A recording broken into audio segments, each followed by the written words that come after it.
Well, several Toronto homeowners are complaining on social media after receiving notices for failing to declare their occupancy status. Every owner in the city is required to confirm whether their property is being lived in or not every year.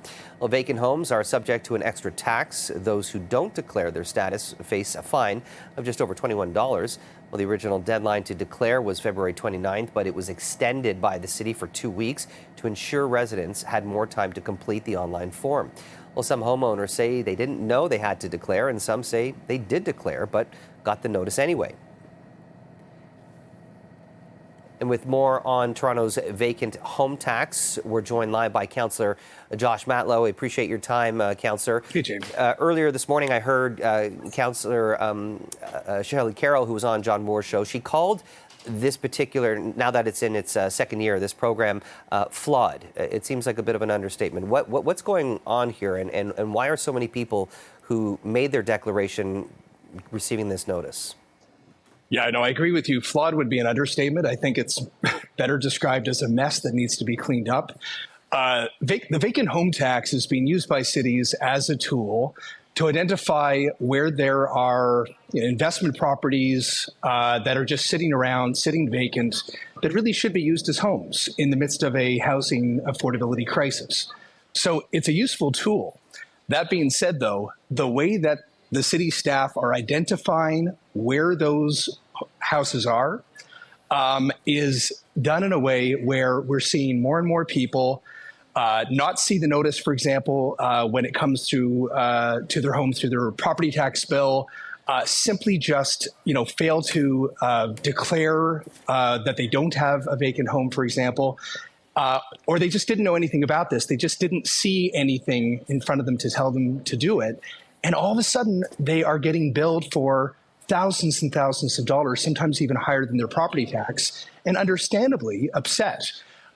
What many of us are asking the city to do, and I appreciate it. I read that Mayor Chow feels exactly the same way. We need to have a process that doesn't depend on people every single year having to either remember or to be prompted to make a declaration. There should be a way to identify, for example, through the utility bill is one idea that's being bandied around where, if you're using electricity and water, that should suggest that somebody is living there. There should be some way to be able to do it other than what is clumsy, messy, and clearly is really becoming this unfair and very punitive approach that the city is taking. My advice to those of you out there who are in this situation where you have received a notice from the city that you owe money because you didn't make a declaration on the vacant home taxes, don't pay it. Mm-hmm. Don't pay it. You are going to receive an updated notice to inform you about the next steps. If you do have utility bills, proof that you live there, certainly send it in. But I do know that the mayor and city staff are working this out because there is a recognition that this is not done well. Well, I'm sure that's going to calm some of the anxieties and the stress for a lot of people, Councillor, especially elderly people who woke up to receive, a $9,000 bill for something that they weren't aware of. But, we're actually getting emails into our newsroom, Councillor, of people who actually went to City Hall, made the declaration in front of multiple witnesses, yet they still got this. So I'm curious, how do we rectify some of the administrative issues, literally right behind you in the heart of City Hall?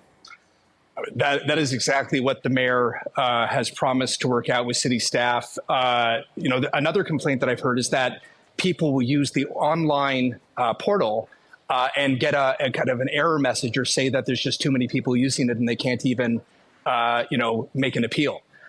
So people are frustrated, they're angry, they're confused, and this is just a demonstration of an idea that had merit, but has not been implemented well. It's been a mess, and it's our job to guide and direct city staff to come up with a process that's fair, understandable, reasonable, and isn't punitive when somebody simply just didn't know to do something and, need some help. I mean, our job should be to help people along with these things, not, say, well, you messed up, so therefore we're going to bill you thousands of dollars. That's not right. Councillor, lastly, I mean, obviously, for anyone who has a property and it's being used, they don't really have anything to worry about. It takes really a couple of minutes just to fill out this declaration. But there are, many homeowners in the city right now. They only have one primary residence. That's right. Many of them are retirees, and they jet south for 6 to 7 months out of the year because, let's face it, the weather sucks, and they want to go somewhere warm.